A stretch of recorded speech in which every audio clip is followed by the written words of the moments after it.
Today I'm going to do a review on the Ansco Craftsman 1950s point and shoot camera, and I do have my lovely granddaughter Emily. She is working as the videographer for this and helping me with it. Anyway, this camera is probably about as simple as they come. It has a film advance here, and it has a shutter here.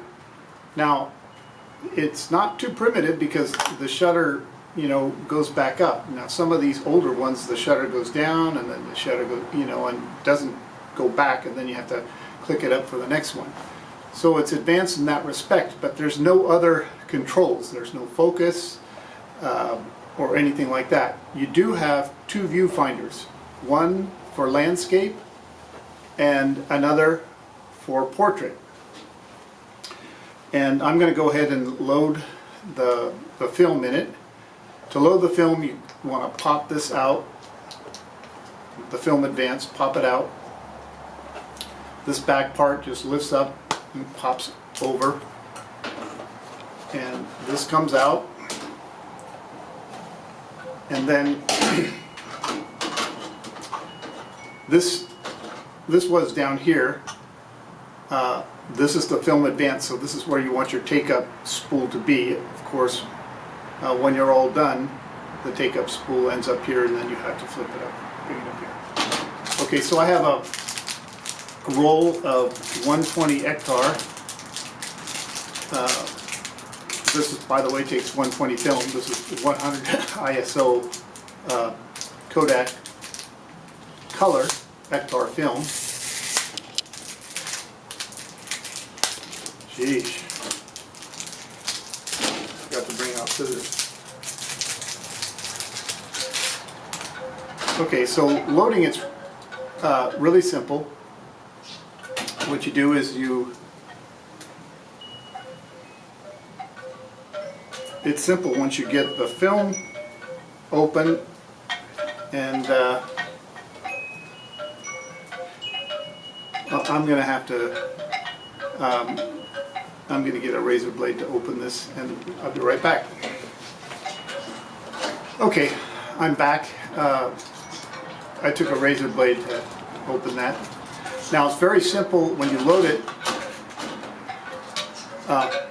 you want the emulsion side, that's the inside, to go here, and the paper side that will have the numbers that show in the little red box when you advance the film be on the outside.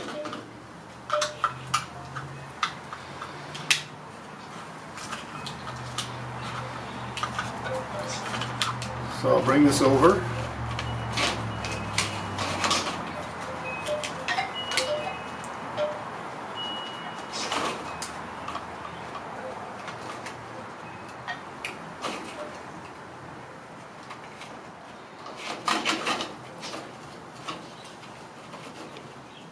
So you have to manually turn this, twist this, get it to advance. If you got a little screwdriver, nail clippers or something, you can put it in there to turn the film advance. And I'm going to turn it until this arrow is right up here.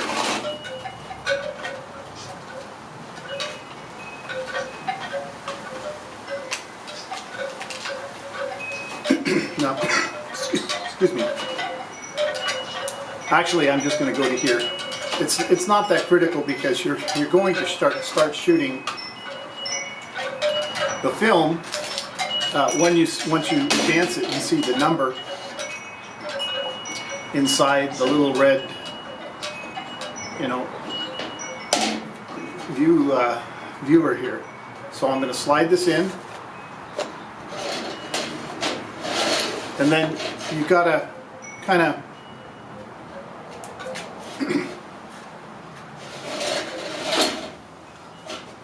I put it in backwards. Shows how much I know about it. You slide this in, and then kind of gingerly push this in until it connects in the slot there, and you'll know it's connecting when you move this like this and the film advances. You see that moving up? Okay, so I know I'm good. I close it and then I simply turn it until I see the number 1 come up here. And I will tell you that there have been times, because the number 1 is kind of dim and it's a thin line, there have been times when I've gone past number 1. So you'll see some indicators. Okay, kind of be good to have a close-up, which I'm not going to be able to do here, but you see some dots and whatnot that come up that show that number 1 is approaching. So anyway, you want to try to be careful and stop at number 1.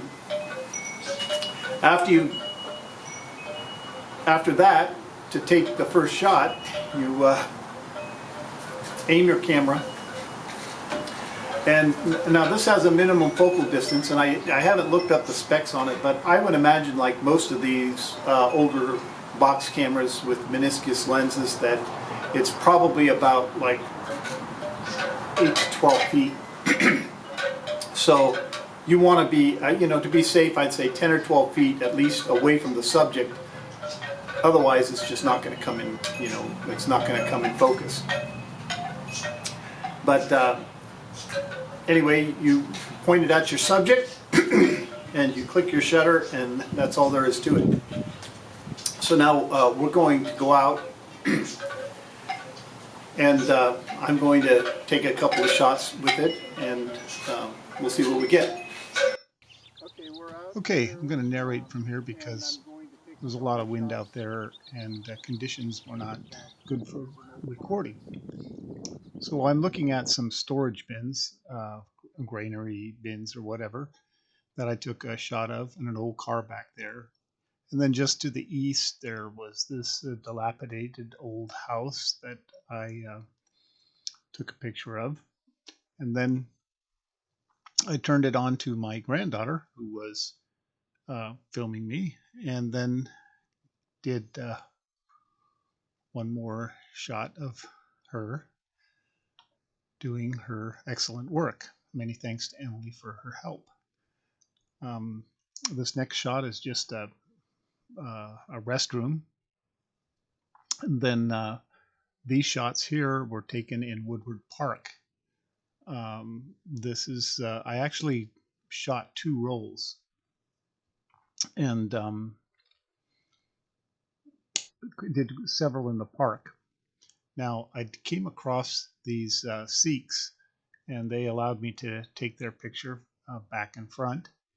I think it was a little close here. Great guys, though.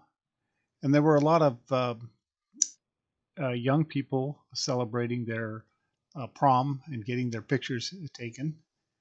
And they allowed me to take pictures of them. This group was in the shade. You can see the picture didn't come out very well, but when they got into the light, this is what you're looking for when you're shooting a camera like this.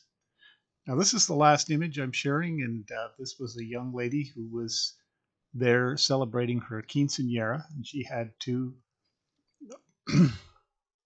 I would say probably, I don't know if they were pro, but very good photographers. One had a drone, and anyway, they let me take her picture. They were kind enough to let me do so, and this is my favorite.